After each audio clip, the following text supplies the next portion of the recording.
I have 14 kW generac Guardian generator. What type of oil should I get for it, to have on hand in case of a several-day power outage? I understand oil have to be changed every 4 days of continuous use.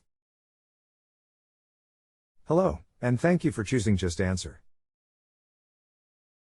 I'll be helping you today and am committed to providing clear and concise answers to your question. What is the model and serial number of your generator, please? I will have to go out and check. Can you wait for me? Certainly.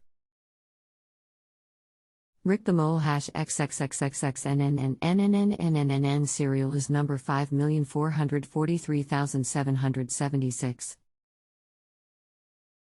Thank you. Here are the official manufacturer's recommendations for your unit. Please let me know if this doesn't fully answer your question.